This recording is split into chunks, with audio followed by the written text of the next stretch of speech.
Jai Hind students, in class 6 science, today we shall study the natural fiber, plant fiber jute. Students class 6 के science में कल हम लोगों ने study किया हुआ था नेचुरल फाइबर कॉटन के बारे में, और आज हम लोग अब स्टडी करेंगे जूट के बारे में। जूट क्या होता है? तो स्टूडेंट्स आप लोग डायग्राम में यहाँ पे देख रहे होंगे जूट का प्लांट कैसा होता है और जूट का फाइबर कैसा होता है और जूट के बैग्स कैसे बनते हैं, यहाँ पे आप लोगों को दिख रहा होगा। जो आप लोगों के घर में बोरे आते हैं, बोरे, आलू के बोरे, अनाज के बोरे जो आते हैं, एक तो प्लास्टिक की बोरी होती है, लेकिन जो बोरे होते हैं वो जूट फाइबर से बने होते हैं। तो students, jute is one of the cheapest natural fibres after cotton. Jute जो है कॉटन के बाद सबसे सस्ता नेचुरल फाइबर है। Jute fibres are obtained from the stem of the jute plants. Jute के जो प्लांट होते हैं उनके स्टेम यानी कि जो उनका तना होता है उसमें से कुछ फाइबर्स निकलते हैं जिसे हम लोग जूट फाइबर कहते हैं। Jute is cultivated on small farms using traditional methods in the gangs and valleys of Bangladesh and Sundarbans delta in India. तो जूट की आजकल खेती होती है छोटे छोटे फार्म्स में ट्रेडिशनल मेथड के जरिए।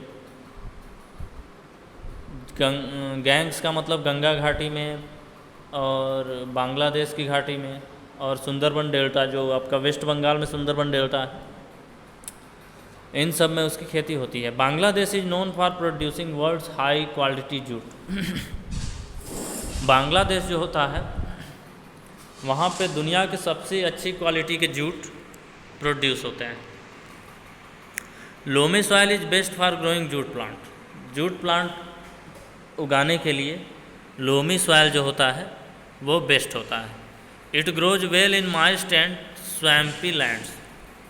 और जो जूट फाइबर होता है, जूट के प्लांट्स होते हैं वो मॉइस्ट यानी कि नमी वाली मिट्टी में अच्छे से उगते हैं।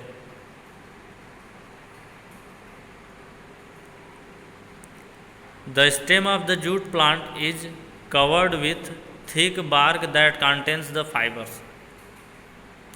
जूट प्लांट का स्टेम जो होता है वो मोटे मोटे बार्क यानी कि छाल से कवर्ड होता है जिसमें फाइबर्स होते हैं।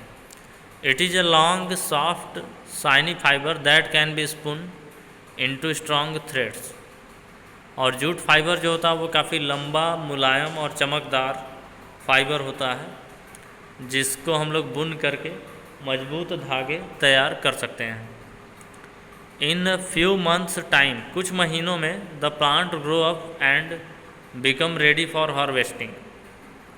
कुछ महीनों में जो प्लांट होता है वो ग्रो अप करता है यानी कि बड़ा हो जाता है और हार्वेस्टिंग के लिए रेडी हो जाता है यानी कि फसल कटाई के लिए तैयार हो जाता है। Stems are then cut. उसके बाद उसके जो स्टेम यानी कि जो तना होता है उसको काट लिया जाता है। टाइड अप इन बंडल, उसके बाद उसको तने को बंडल में बांध करके ले आया जाता है। And kept under water for several days, और उसको पानी में डुबो करके रख दिया जाता है कई दिनों के लिए। This process is called retting, और इस प्रोसेस को कहते हैं retting. Thus the stems rot and the fibres from the bark become loose.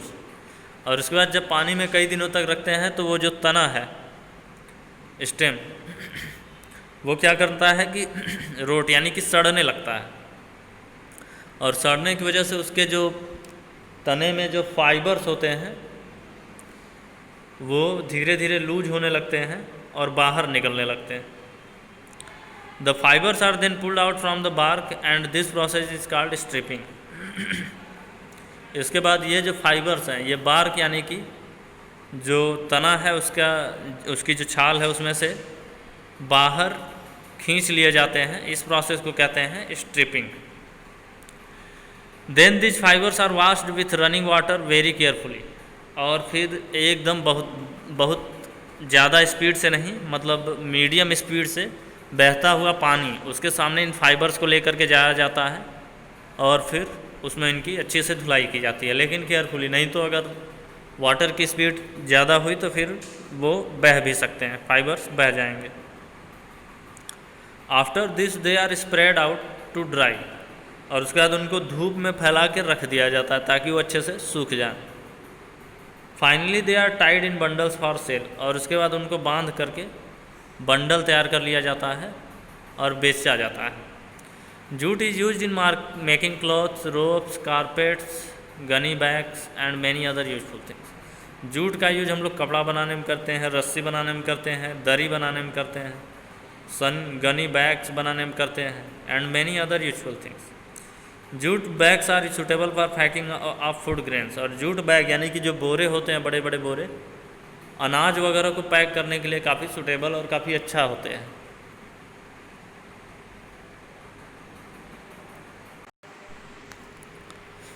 ना स्टूडेंट्स कुछ और फाइबर्स की तरफ चलते हैं, कुछ नेचुरल प्लांट फाइबर की तरफ, जैसे कि coir, COIR coir. Coir is a coarse and short fibre obtained from the outer cell of coconuts.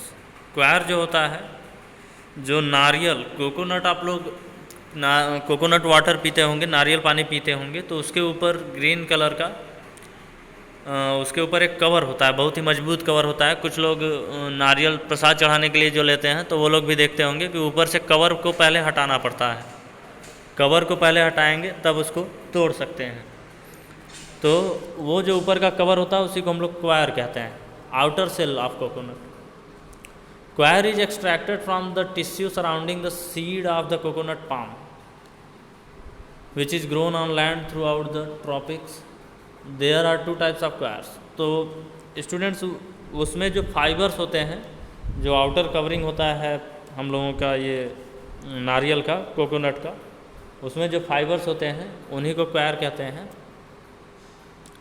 और क्वायर जो होता है उसमें से एक्सट्रैक्ट किए जाते हैं, यानी कि उसमें से खींच खींच करके बाहर निकाल, आप लोग देखते होंगे वो रस्सी के जैसा होता है, फाइबर मतलब होता है, तो उसको खींच खींच करके बाहर निकाला जाता है। विच is grown on land throughout the tropics, और ज़मीन पर वो लोग उगाए जाते हैं, मतलब नारियल ज़मीन पर उगाए जाते हैं।